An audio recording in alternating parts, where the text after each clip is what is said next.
So hello everyone. तो कैसे हो आप लोग। आज के इस वीडियो में मैं प्रैक्टिस मॉक पे जो लाइव टेस्ट आया हुआ है 28 एंड 29 मार्च को, उसका मैं वीडियो सॉल्यूशन देने वाला हूँ। एंड काफ़ी दिनों के बाद ये वीडियो बना रहा हूँ क्योंकि होली में थोड़ा मैं ट्रैवलिंग कर रहा था, तो सॉरी फॉर दैट। तो बिना वक्त गवाए हुए मैं क्वेश्चन को स्टार्ट करता हूँ, ठीक है। ये मैंने पहला क्वेश्चन लिया है, if A is equal to 199 then find the value of this one. अब काफ़ी लोग इसको सॉल्व करने में थक गए होंगे, ए का क्यूब करूँ, ए का स्क्वायर करूँ, क्या करूँ नहीं करूँ। देखो, सबसे पहले इसको समझना है कि क्या ऐसा लिखूँ जिससे कि ये आसान बन जाए, ठीक है। सबसे पहले ए जो है 199 है, ये हमें दिख रहा है। और 199 में ऐसा क्या जोड़े कि एक राउंड फिगर बन जाए। तो सब जानते हैं वन अगर हम लोग ऐड कर देते हैं तो ये 200 बन जाता है। मतलब ए प्लस वन, अगर मैं ए प्लस वन कर दूँ तो ये 200 बन जाएगा। तो मैं कोशिश करता हूँ कि ए प्लस वन टर्म हम कहाँ ला सकते हैं, आप सोचो। अच्छा, हम लोग ये भी जानते हैं ए प्लस वन का होल स्क्वायर हो जाएगा ए स्क्वायर प्लस टू ए प्लस वन। इतना तो आपको दिमाग में फटाक से आना चाहिए, तब समझो कि आप मैथ सीख रहे हो, ठीक है। तो मैं क्या करूँगा, बाहर वाले ए को अभी ऐसे रहने देते हैं, अंदर वाले को मैं ऐसा लिख सकता हूँ क्या, ए स्क्वायर प्लस टू ए प्लस वन प्लस ए प्लस टू, ऐसा लिख सकता हूँ कि नहीं। ध्यान से देखना। कहोगे हाँ बिल्कुल लिख सकते हैं हम लोग। अब जब मैं ऐसा लिख सकता हूँ तो मैं इसको ऐसा लिख लूँगा। बताने के लिए मैं स्टेप लिख रहा हूँ, तो अदरवाइज मैं यहाँ पे डायरेक्टली 200 का स्क्वायर कर देता, ठीक है। अब 199 प्लस दो कितना होता है भाई, 201, ठीक है।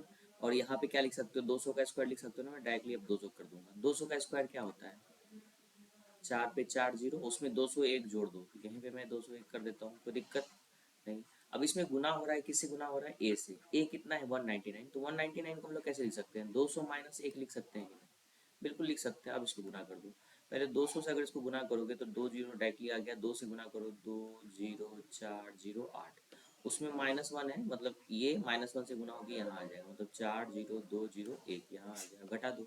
10 में से गया 9, 9 में से जीरो गया 9, एक बचा है। 11 में से दो गया 9, फिर यहाँ 9 में से जीरो गया 9, फिर यहाँ बच गया 3, 13 में से 4 गया 9, फिर यहाँ 9 और 7, 7 पे 6 गो 9, 7 पे 6 गो 9 कहाँ दिख रहा है, यहीं दिख रहा है, ठीक है। आई होप ये क्वेश्चन आपको अच्छा लगा होगा, समझ भी गए होंगे। ये भी क्वेश्चन काफ़ी अच्छा है। अब बहुत कोई इसे सॉल्व किए होंगे लॉन्ग मेथड से, शॉर्ट मेथड दिख नहीं रहा होगा, तो मैं यहाँ पे एक अच्छा सा ट्रिक बताता हूँ, आप कैसे सोच सकते हो। देखो, सबसे पहले पूछा क्या ये देख लेते हैं। The grandfather is how many years older than the grandson। मतलब पूछा गया है कि दादा और पोता जो है उनके एज का डिफरेंस पूछा गया है। क्या पूछा गया है, डिफरेंस, राइट। अब हम लोग देखो पहले रेशियो में क्या दिया हुआ है समझते हैं। अच्छा, पहले रेशियो को हम लोग क्या लिख सकते हैं, 7x और 3x लिख सकते हैं कि नहीं, बोलोगे हाँ लिख सकते हैं। लेकिन ये प्रेजेंट एज दोनों का नहीं है। क्यों नहीं है, क्योंकि क्वेश्चन में दिया गया है the ratio of age of grandfather 2 years ago. ये जो मतलब ग्रैंडफादर का जो एज है 2 साल पहले का है, तो प्रेजेंट एज क्या हो जाएगा ये बताओ। इतना प्लस टू लिख सकते हैं कि नहीं, बोलोगे हाँ लिख सकते हैं। From now to the age of grandson 4 year hence from now. ये जो पोता का एज है अभी से 4 साल बाद का एज है, तो मतलब प्रेजेंट एज कितना हो जाएगा, 3x-4, बोलोगे हाँ। अब चूंकि इनका डिफरेंस पूछा गया है, अब इसका डिफरेंस हम लोग निकाल देते हैं। देखो, डिफरेंस अगर हम लोग निकालते हैं तो ये क्या आ जाएगा हमारा, 4x-6। और x जो है हमारा एक होल नंबर है, तो जो भी इन दोनों का डिफरेंस होगा वो 4x-6 के फॉर्म में होगा।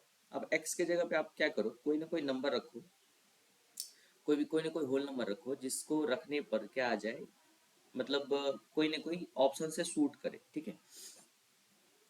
देखो 28 के आसपास लाना है तो 8 रखते हैं, 8 चौके 32, 32 में से 6 गया, 32 में से 6 गया 26 आ रहा है, 26 तो ऑप्शन में नहीं है। 9 रखो, 9 चार के 36 में से 6 गया 30, 10 रखो, 10 चौके 40 में से 6 गया 34, मतलब ये हमारा ऑप्शन हो सकता है सही, ठीक है। 28 तो बिल्कुल नहीं होगा क्योंकि 7 चौके 28 होता है, उसमें 6 घटाएंगे तो 28 कभी होगा नहीं, ठीक है। 14 चौके 56 तो डायरेक्टली हो गया, 6 घटा देंगे 50 आ गया, 15 रखेंगे 15 चौके 60 में से 6 गया 54 हो गया, तो ये भी नहीं हो सकता है। 46 आ सकता है क्या, एक बार देखते हैं। 46, 13 चौके 52, 13 को 13 चौके 52 में से 6 गया, 12 में से 6 गया 6, 56, 46 आ सकता है आंसर, ठीक है। ये दोनों अभी हमारा फर्स्ट ऑप्शन से, मतलब पहला जो पैराग्राफ हम लोगों ने पढ़ा है उससे हमें ये पता चल रहा है कि 46 या 34 हमारा आंसर होगा, ठीक है। दूसरा भी देख लेते हैं। अच्छा, इस रेशियो को हम लोग कैसे लिख सकते हैं? 3y और 11y लिख सकते हैं कि नहीं? लिख सकते हैं बिल्कुल। अब देखो, लेकिन ये प्रेजेंट एज दोनों का नहीं है। ये पूछा गया, बोला गया the ratio of age of grandson 5 years ago from now. 5 साल पहले का एज है, तो अभी का एज कितना हो जाएगा? 3y + 5। और जो पिता का है ये 5 साल बाद का एज है, तो अभी का एज कितना हो जाएगा? 11y - 5। दोनों का डिफरेंस पूछ रहा है, दोनों को घटा दो, ये प्लस में जाएगा और ये माइनस में जाएगा। तो 11 में से 3 गया, 8y और -10 हो जाएगा। अब देखो, अब जो भी आंसर होगा इस फॉर्म में भी होना चाहिए वो, राइट? तो इस फॉर्म में रखने के लिए y को होल नंबर रख के पुट कर सकते हैं आप लोग। 5 रखो, 8 × 5 = 40, में से 10 गया 30। 30 ऑप्शन में दिख रहा है क्या? नहीं। 34 भी नहीं होगा तो ये भी गया। 46 चेक कर लेते हैं वैसे हम लोग। क्या रख दे? 8 × 6 = 48, 8 × 7 = 56, 7 रखो यहाँ। 8 × 7 = 56, 56 में 10 गया 46। तो 46 जो है इससे भी सेटिस्फाई हो रहा है और इससे भी सेटिस्फाई हो रहा है, तो हमारा आंसर 46 होगा। ठीक है, ये भी हमारा कैंसिल आउट हो गया। अदरवाइज दूसरे तरीके से बनाना चाहते हो तो आप बेसिक से जा सकते हो। ठीक है, जैसे कि पहले तो हम लोग निकाल लिए प्रेजेंटेज ये दोनों है, दोनों का। ठीक है, दूसरी बार इसी एक्स वाले के फॉर्म में हम लोग यहाँ वाई जोड़ देंगे, घटा देंगे, मतलब दादा का एज हो जाएगा 7x।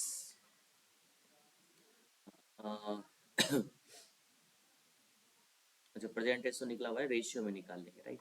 तो 7x + 2 में अगर हम लोग 5 घटा देते, ये दादा का एज हो गया, और पोते का एज हो जाएगा 3x - 4 + 5। ठीक है, इन दोनों का जो रेशियो हो जाएगा वो हो जाएगा 11/3। इसको सॉल्व करोगे तो x आ जाएगा। ठीक है, यहाँ से आंसर निकल जाएगा। तो आप ऐसे भी बना सकते हो। नेक्स्ट क्वेश्चन में चलता हूँ। ये भी क्वेश्चन काफ़ी अच्छा है, बनाने के लिए ध्यान से देखना। During a division, Suhas mistakenly took a dividend, a number that was 10% less than the original number. तो ओरिजिनल नंबर को हम लोग क्या करते हैं? 10 मान लेते हैं, कोई दिक्कत नहीं, ये ओरिजिनल है। ठीक है, तो न्यू नंबर हम लोग क्या मान लेंगे? 9 मान लेंगे। इससे 10% कम है ना 9। 10 का 10% 1 होता है, 1 घटा देंगे 9 हो जाएगा। ठीक है, ध्यान रखना, ये ओरिजिनल है, ये डुप्लीकेट या जो बोल दो, न्यू बोल दो। He also mistakenly took as the divisor a number that was 20% less than the original divisor. मान लो ओरिजिनल डिवीजर भी हम लोग 10 मान लिए। ठीक है, अब इसे 20% घटा के न्यू डिवीजर क्या हो जाएगा? 8 हो जाएगा। कोई दिक्कत? यहाँ तक कोई दिक्कत नहीं। If the correct quotient of the original division problem was 24, correct quotient कितना है? 24, एंड रिमाइंडर इज 0। अच्छा, रिमाइंडर 0 होने के लिए, क्वोशंट 24 होने के लिए, ये ओरिजिनल जो है डिविडेंड, ये क्या होगा, क्या होना चाहिए? देखो, 10 × 24 कितना होना चाहिए? 240 होना चाहिए, मतलब 10 बन गया 240।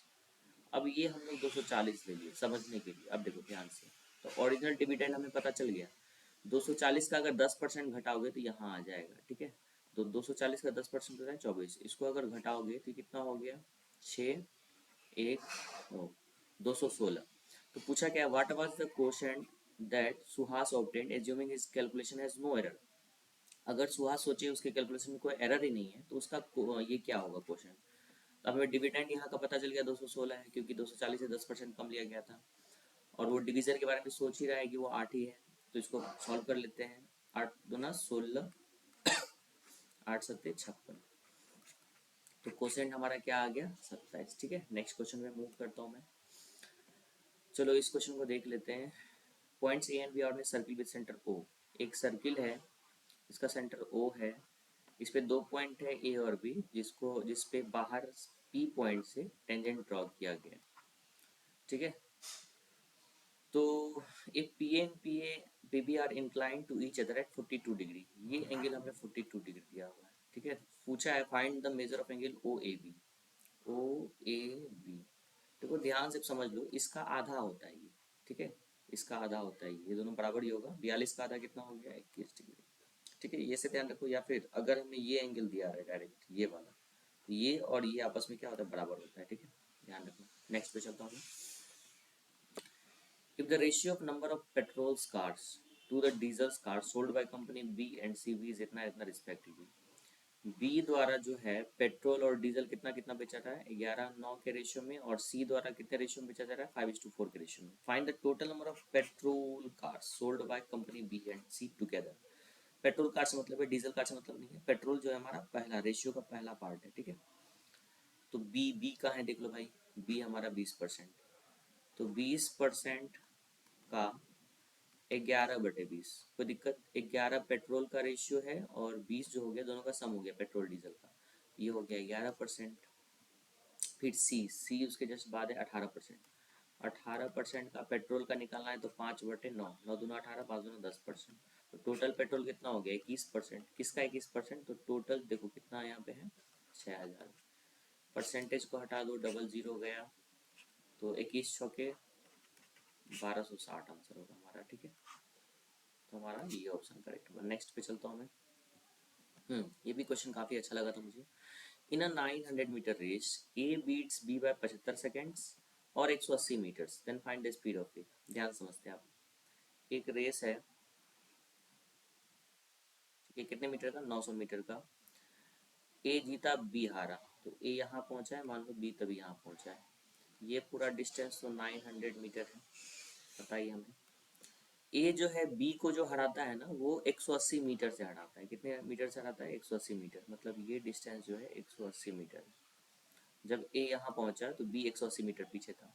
और टाइम को अगर देखें तो, टाइम से अगर देखें तो 75 सेकंड बाद बी वहां पहुंचेगा ए के पास। ठीक है, मतलब बी को यहाँ से लेके यहाँ तक जाने में कितना सेकंड लगा? 75 सेकंड। तो बी का स्पीड निकल जाएगा ना। बी जो है 180 मीटर ट्रेवल करता है 75 सेकंड में, तो स्पीड ऑफ बी हम लोग निकाल लेते हैं 180/75 मीटर पर सेकंड। इसको काटना उतना नहीं, रहने देते हैं अभी। ठीक है, अब देखो फॉर्मूला हम लोग जानते हैं, एस बराबर वी टी। कोई दिक्कत? कोई दिक्कत नहीं। ठीक है, अब देखो जरा हम लोग क्या करते हैं यहाँ पे, थोड़ी देर के लिए डिस्टेंस को एस, पहले हम लोग क्या करते हैं, टाइम को फिक्स कर देते हैं। ठीक है, थोड़ी देर के लिए जितना टाइम ए को इस पॉइंट से इस पॉइंट आने में लगा, उतना टाइम ही बी को यहाँ से कहाँ आने में लगा होगा, यहाँ आने में। आई होप ये क्लियर होगा आपको। तो डिस्टेंस है हमारा, पहले देखो 900 मीटर, ए के लिए बात कर रहे हैं। स्पीड ऑफ ए हमें निकालना ही है, और इसको जो भी टाइम लगा टी मैं यहाँ लिख देता हूँ, कोई दिक्कत नहीं। अब देखो टाइम तो दोनों का मैंने फिक्स ले लिया है, टाइम मैंने फिक्स कर दिया। इसको देखो टी बहुत कोई नहीं भी लिख के distance is directly proportional to speed, speed भी कर सकते हैं, वैसे बना सकते हो। मैंने लिख दिया समझाने के लिए, आप टी को इग्नोर भी कर सकते हो, वैसे भी कटने वाला है। अब सेम टाइम में बी जो है वो कितना मीटर ट्रेवल करेगा? 900 में से 180 घटा दो। बी यहाँ से यहाँ तक ही ट्रेवल किया ना सेम टाइम में, तो 18×5 = 72, 720। और स्पीड ऑफ बी कितना है? देखो यहाँ निकाल चुके हम लोग, 180/75। इसको काट दो, 4 बार हो गया, 75 चौके कितना होता है भाई? 300 होता है। तो टी बराबर निकल गया 300, तो यहाँ 300 डाल दो। 300 से ये कट गया 3 बार में, तो स्पीड ऑफ ए कितना हो गया? 3 मीटर/सेकेंड। ऐसे बना सकते हो आप। नेक्स्ट क्वेश्चन पे चलता हूँ मैं। इफ एक्स बराबर 2 - p, देन इसका वैल्यू निकालना है। जब भी कभी भी हमें किसी भी क्वेश्चन में एक इक्वेशन दिया है, तो उस इक्वेशन में किसी एक वेरिएबल को आप कुछ भी मान सकते हो, उससे दूसरा वेरिएबल आ सकता है। p को 0 मान लो, या फिर x को 0 मान लो। p को 1 मान लो, x कुछ आ जाएगा। p 0 अगर मानोगे तो x बराबर 2 आ जाएगा। इसमें रख दो p 0, तो ये भी 0, ये भी 0, यहाँ 2 रख दो। 2 का 2 कितना होता है? 8। नेक्स्ट पे चलता हूँ मैं। हाँ, in a school with a total of 2700 student, 45% are boys. अब 2700 में बॉयज कितने हैं? 45%। एंड गर्ल्स कितने हैं? बचे हुए गर्ल्स होंगे तो 55% गर्ल्स हो गए, कोई दिक्कत नहीं।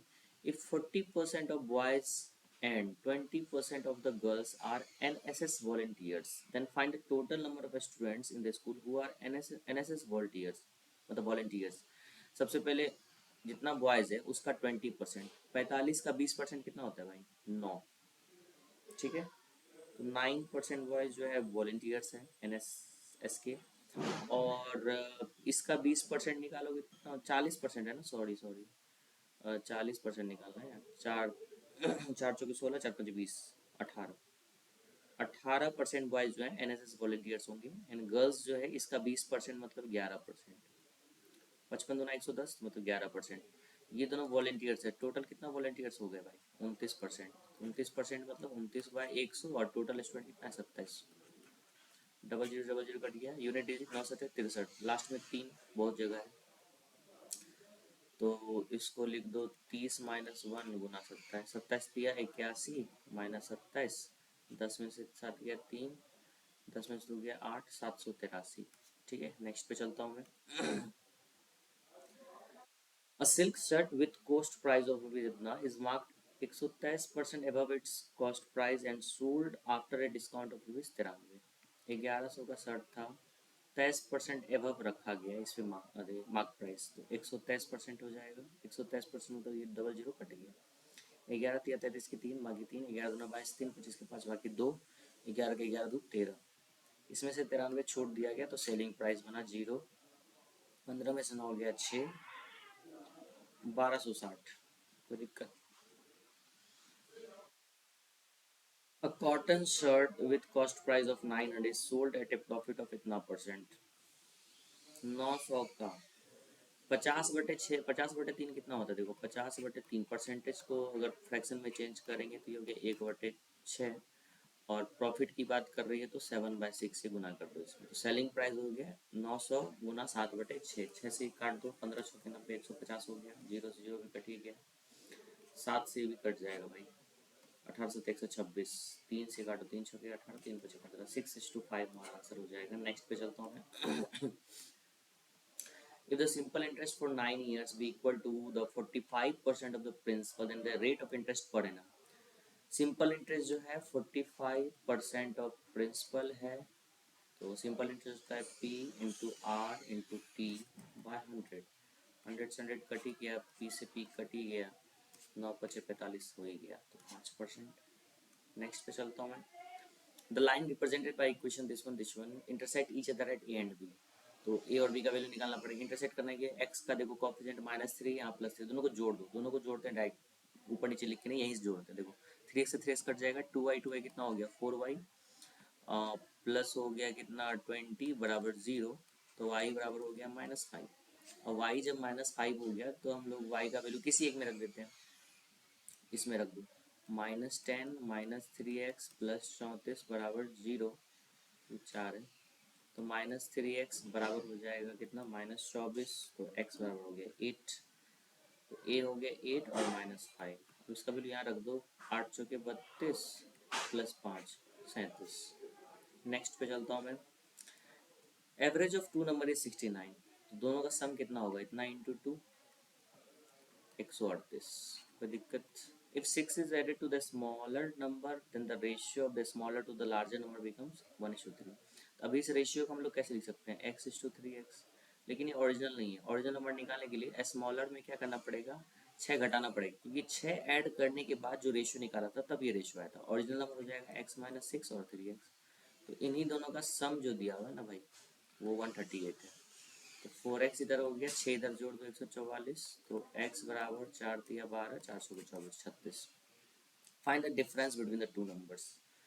एक नंबर तो x-6 है, तो मतलब 30 हो गया, 36 दिया होता है 108, 108 में से 30 को घटा दो, 8 7 78 हमारा आंसर होगा। नेक्स्ट पे चलता हूँ मैं। Compound interest and simple interest on a certain sum of money at end of 2 years is इतना एंड इतना, then find the sum of the money. देखो इसको मैं कैसे सॉल्व करता हूँ, नहीं तो आपका हालत खराब हो जाएगा। देखो 2 साल का हमारा सिंपल इंटरेस्ट है 864, तो हर एक साल का इंटरेस्ट कितना हो गया, 2 से डिवाइड दे दो, 4 3 2 और 4 3 2। ठीक है, अच्छा इन दोनों का एक बार डिफरेंस निकालते हैं। ठीक है, देखो सिंपल इंटरेस्ट कंपाउंड इंटरेस्ट में क्या होता है, अगर हम लोग ये ट्रिक मेथड आपको पता होगा, तो यहाँ पे जो भी हमारा प्रिंसिपल है उसका इंटरेस्ट 1 साल का ये आ गया, दूसरे साल का आ गया, फिर जो यहाँ एक और इंटरेस्ट लगता है ना, वो इसी पे लगता है।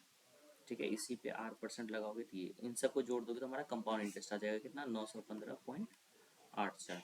तो 915.84 में अगर हम लोग 864 घटाते हैं, देखो क्या आता है, इतना 5 में 4 गया 1, 11 में 6 गया 5, 51.84। अब यहाँ हम लोग अप्रोक्सीमेशन का खेल खेलेंगे। इसमें ऐसा क्या चीज़ से गुना करेंगे जिससे कि हमारा जो यूनिट डिजिट है यहाँ पे 4 आ जाए, ये सोचो जरा ध्यान से। अगर हम 11 से करते हैं, ठीक है, 11 दूना 22, 12 से करते हैं, 12 दूना 24, ठीक है, यहाँ देखो 4 हमें तुरंत मिल गया। देखो 432 को अगर हम लोग 12% निकालते हैं, उसका डबल जीरो 2 पॉइंट आ गया, अब देखो 12 चौके 48, मैंने अंदाजा भी लगा लिया, 2 पॉइंट तो यहाँ आएगा ही, रेट परसेंट निकालेंगे तो किससे गुना करें, 10 चौके 40 51 है तो 10 से तो ज़्यादा ही लेना पड़ेगा, इसलिए मैंने 10 से स्टार्ट किया था। 11 12 12 दूना 24 की 4, बाकी 2, 12 36 36 2 38 कर, बाकी 3, 12 चौके 48 3 51 51.84, तो हमें रेट परसेंट आराम से पता चल गया 12%। अब जो 432 निकालते हैं वो क्या निकालती है, प्रिंसिपल का तो ये रेट परसेंट निकालते हैं ना, तो प्रिंसिपल का जो 12% होगा ना वही हमारा 432 होगा। फिर यहाँ यूनिट डिजिट से खेल खेल लेंगे। प्रिंसिपल हम लोग देखो डबल जीरो से, तो ये डबल जीरो सबका कट जाएगा मान लो।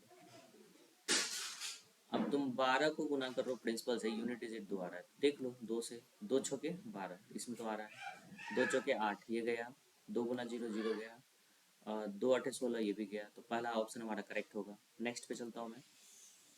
If the area of the base of a right circular cylinder is इतना and the area of its curved surface is 990, then find the height। तो इसमें मुझे कुछ शॉर्टकट मिला नहीं, आपको पूरा ही सॉल्व करना पड़ेगा। एरिया ऑफ बेस क्या होता है, पाई आर स्क्वायर, ये होता है 346.5, यहाँ से आर निकालो आप, ठीक है। उसके बाद 2 पाई आर एच 990 है, तो आर जो निकालोगे यहाँ पुट कर देना, एच आ जाएगा, ठीक है। इसको बताने का कोई मतलब नहीं है, कुछ उसमें है नहीं तो ये क्वेश्चन काफ़ी अच्छा लगा मुझे। इसमें कैसे सॉल्व करोगे ध्यान से आप देखना आप लोग, ठीक है। सबसे पहले हम लोग क्या करते हैं, इसको और इसको बराबर करते हैं, तो 8⁻1/x है, और यहाँ क्या है, अच्छा इसको लिख सकते हैं 9 × 8 72 को लिख सकते हैं, तो इसको ऐसा लिख सकते हैं 9⁻1/z इंटू 8⁻1/z। कोई दिक्कत, आई होप नहीं हुआ होगा कोई दिक्कत आपको। तो इसमें हम लोग क्या करेंगे, पहले 8 को हम लोग इधर भेजते हैं, तो ये हो जाएगा 8⁻1/x माइनस 1/z, ठीक है।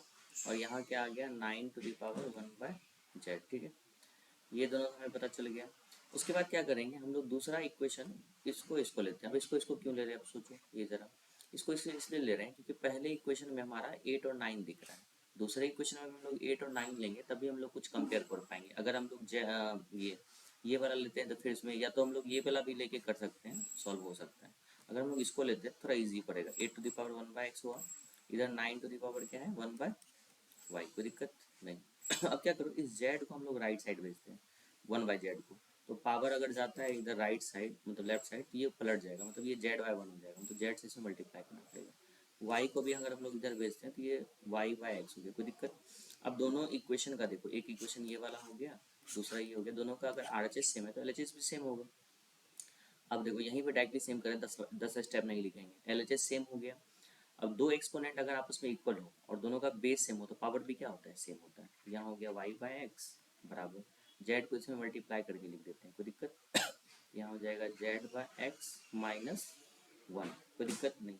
अब अगर x अगर हम लोग इसमें मतलब एलसीएम लेते हैं तो ये हो जाएगा z माइनस x/x, कोई दिक्कत नहीं, x भी कट गया। फिर अब देखो पूछा गया है find the value of z in terms of x and y, z को अकेला करना है तो x को लेफ्ट साइड भेज देते हैं, तो x प्लस वाई बराबर हमारा क्या आ गया z, तो x प्लस वाई हमारा आंसर होगा। नेक्स्ट क्वेश्चन था हमें, find the area of square whose vertices lies on the circle of radius 5 centimetre. एक सर्किल पे एक स्क्वायर जब भी बनता है, ध्यान रखना, तो उसका जो डायगोनल होता है ना वो सर्किल का डायमीटर होता है। तो रेडियस 5 है तो ये डायमीटर 10 हो गया, जो कि स्क्वायर का डायगोनल हो गया। स्क्वायर का डायगोनल होता है हमारा √2a, तो a बराबर हो गया 10/√2। इसका एरिया निकालना है, स्क्वायर कर दो भाई, तो 100/2 मतलब 50 हमारा आंसर होगा, ठीक है। नेक्स्ट पे चलता हूँ मैं। चलो इसके लिए मैं क्या करता हूँ, एक पहले फिगर ले लेता हूँ, ठीक है। थोड़ा ध्यान से, बड़ा फिगर, ठीक है। ये हमारा ट्रायंगल है, इसको हम लोग ए बी एंड सी ले लेते हैं। कर D is a point on B C such that B A D जो है half of A D C हो जाएगा, ठीक है। तो मैं क्या करता हूँ इसको थोड़ा ऐसा ले लेता हूँ, ठीक है। इसका जो है आधा ये है, बी ए डी जो है half of A D C है, ठीक है। एंगल बी ए सी 80, ये ध्यान रखना, ये पूरा हमारा 80 है। एंड ए डी बी कितना है, ए डी बी 56 है। अच्छा ये थोड़ा गलती फिगर हो गया, चलो कोई बात नहीं। ये 56, अच्छा ये 56 है तो ये कितना हो जाएगा, 180 में से 56 घटा दो, 4, 180 माइनस 56, तो 4 हो गया इधर, 7 में से 5 गया 2, 124, और इसका आधा ये है, 2 से डिवाइड दे दो, 6 2 62। फिर इन दोनों का सम, ये पूरा हमारा 80 था ना, 80 में से अगर 62 में घटा तो क्या आ जाएगा, 10 में से 2 गया 8 और 7 में से 6 गया 1, 18 डिग्री आ गया। निकालना क्या है, ए सी बी। देखो ये ए सी बी निकालना है। ये एंगल निकालने के लिए ये एक्सटीरियर एंगल जो होता है तो वो सम ऑफ अपोजिट इंटर एंगल हो जाएगा ना। 56 ये है, 18 ये है, 18, 56 में से 18 घटा तो ये आ जाएगा, 16 में से 8 गया 8 और 38, 38 डिग्री। ठीक है, नेक्स्ट पे चलता हूँ मैं। Find the average number of boys in school B and C. School B, school C, total number of student B में 320 है, 50% बॉय है तो 16 गुना बते 160 बॉयज इधर हो गए, प्लस सी में 75% है, 280 का 3/4, साथ ही एक 210 इसमें बच्चा है, दोनों को जोड़ के 2 से डिवाइड दो, ये हो गया 80, ये हो गया 105, तो 5 8 195, 185, सॉरी 185 हमारा आंसर होगा। ठीक है, नेक्स्ट पे चलता हूँ मैं। A boat is moving at 2 meter per second is at a point x such that the angle of elevation of the top of the lighthouse from the point x is 30 degree। देखो एक boat जो है, एक light house है, ये नदी है मान लो पानी, यहाँ पे एक बोट है एक्स पॉइंट पे, जब यहाँ से लाइट हाउस के टॉप को देखता है तो 30 डिग्री का एलिवेशन बनता है। तो 30 डिग्री जैसे ही हम लोग को समझ में आ जाना चाहिए, ये 1 यूनिट होगा और ये 3 यूनिट होगा, ये 2 यूनिट होगा। स्पीड जो है बोट का वो 2 मीटर पर सेकेंड है, कितना है 2 मीटर पर सेकेंड। और देखा जाता है the boat reaches the base of the light house from the point x is 30 second, 30 second में यहाँ पहुंच जाता है भाई। स्पीड मालूम है और टाइम मालूम है, डिस्टेंस पता चल गया ना, 60 मीटर, एस बराबर बी टी। अच्छा 60 मीटर, √3 जो है वो 60 मीटर के बराबर हुआ, तो 1 यूनिट किसके बराबर हुआ, 60/√3 मीटर के बराबर पूछा है। Then find the height of the lighthouse, height तो यही हो गया ना, हाइट हमारा 1 यूनिट है, 1 यूनिट का वैल्यू 60/√3 निकला, तो रेशनलाइजेशन कर दो भाई इसका, तो √3 इंटू √3 3, 3 से कितने बार में कट जाएगा 20, तो 20√3 हमारा आंसर हो जाएगा। नेक्स्ट पर चलता हूँ मैं। The percentage increase decrease in total production of all types of sunglasses in 2020 with respect to 2018। 2018 में सारे तरह का इन सबको जोड़ दो, 2020 में इन सबको जोड़ दो, देख लो कितना ज़्यादा है, परसेंटेज इंक्रीज निकाल लेना, इसमें क्या ही shortcut. A dishonest shopkeeper promises to sell his goods at the cost price, but he uses falsy weight of 900 ग्राम। मान लो 1000 का सामान था और 900 ग्राम उसमें दे रहे हैं, मतलब 1000 ग्राम का जो वस्तु है वो 1000 ग्राम, 1000 रुपये उसका कॉस्ट प्राइस था। ठीक है, तो 900 ग्राम का कॉस्ट प्राइस कितना हो जाएगा, 900, बोलता है कि मैं आपको 1000 में ही देता हूँ, मैं कोई फ़ायदा नहीं लूँगा। ठीक है, तो 900 का चीज़ दे रहा है लेकिन 1000 में बोल के दे रहा है, तो परसेंटेज ऑफ प्रॉफिट कितना हो गया यहाँ से निकाल लेते हैं। 100 का प्रॉफिट हुआ, 900 उसका कॉस्ट प्राइस, परसेंटेज का डबल जीरो, 100/9%, कोई दिक्कत, ऐसे रहने दो इसको। And also earns A profit of 10% on cost price, cost price पे 10% का प्रॉफिट भी उसको मिल रहा है, अलग से एक 10% का प्रॉफिट भी है उसको। ओवरऑल प्रॉफिट क्या होगा, A plus B plus A B by 100, तो A plus B plus A into B by 100, कोई दिक्कत, इसको काट दो। ठीक है, यहाँ भी 9 नीचे बना लेते हैं, तो 90/9 हो गया। अब 90/9 प्लस 10/9, तो ये भी 100/9 हो गया, तो 100/9 प्लस 100/9 मतलब 200/9, तो 9 दूना 18, 9 दूना 18.22%। आई होप समझ में आ गया होगा ये आपको। Find the minimum value of this, तो इसका मिनिमम वैल्यू हमें पता है -√6 का स्क्वायर प्लस 8 का स्क्वायर, मैक्सिमम होता तो ये प्लस हो जाता, तो √100 तो -10, तो मिनिमम निकालना है तो -10 और 15 को तो कोई बदल नहीं सकता है, तो 5 हमारा आंसर हो जाएगा। Next, a man observed that X workers can finish some work in 16 days। ठीक है, however if he hired 30 more workers then work would finished in 10 days। ठीक है, find the time required by one worker to finish the work alone। ठीक है, इसको पहले solve कर लेते हैं। इधर इधर हो जाएगा, देखो मल्टीप्लाई करके 10x प्लस 300, इधर है 16x, तो 6x बराबर हो गया 300, तो x बराबर 6 पंजे 30, 50। ठीक है, अब देखो 50 वर्कर्स किसी काम को 16 दिन में कर सकता है, तो एक वर्कर्स उसको कितने में करेगा, 16 पंजे 80, 8 से बन जाएगा उसको, अकेला अगर एक वर्कर करता है, तो वही पूछा गया। A man can row the boat x kilometer downstream, and the same distance upstream and the same distance upstream in 12 घंटा, कोई दिक्कत नहीं। Also he can row 4x kilometre downstream in 10 hours. तो 4 को इधर भेज दो, 5/2, 5/2। In what time he can row x kilometre distance upstream, इसका वैल्यू निकालना है। तो इसका वैल्यू यहाँ पुट कर दो, 5/2 यहाँ रख दो भाई। देखो x बाई प्लस भी निकाला, 5/2, 5/2 को फिर राइट साइड भेज दो। तो 12×2 में 5 गया, 19/2, 2×18, 9 पर पास। Next, the percentage profit earned by shop owner by selling a bottle for इतना is equal to the loss incurred to him when he sold it for इतना। 1125 में बेच रहा है, एक्स उसका हमारा कॉस्ट प्राइस होगा, ये प्रॉफिट हो गया। और लॉस कब होता है, जब कॉस्ट प्राइस में से हम लोग सेलिंग प्राइस घटाते हैं, तो ये हमारा लॉस हो गया। परसेंटेज निकालोगे तो देखो CP इंटू 100 करोगे, यहाँ भी बाय CP इंटू 100 करोगे तो कट ही जाएगा। यहाँ सॉल्व करते हैं, 2x बराबर हो गया 5 बाकी 1 बाकी 1, 2100। तो x बराबर हो गया 1050, ये हमारा कॉस्ट प्राइस हो गया। पूछ रहा है क्या होगा सेलिंग प्राइस, अगर उसका प्रॉफिट 124% होगा तो 1024% होगा, तो 1050 का 124%। 5 दूनी 10, 5 से 21 बार में गया, 2 से गया, 2 छः के 12, 2 दूना 4। तो यूनिट डिजिट 2 देखो कहाँ दिख रहा है भाई, यहीं दिख रहा है, तो ये हमारा आंसर होगा। Thank you for watching this. थोड़ी तबीयत भी डाउन है, इसलिए थोड़ा मैं स्लो बोल रहा था। और जो भी यहाँ तक वीडियो देखे हैं उसको बहुत बहुत धन्यवाद। आगे वीडियो लगातार आता रहेगा। और thank you very much channel पे बने रहने के लिए। Please like share and subscribe this channel. Thank you very much.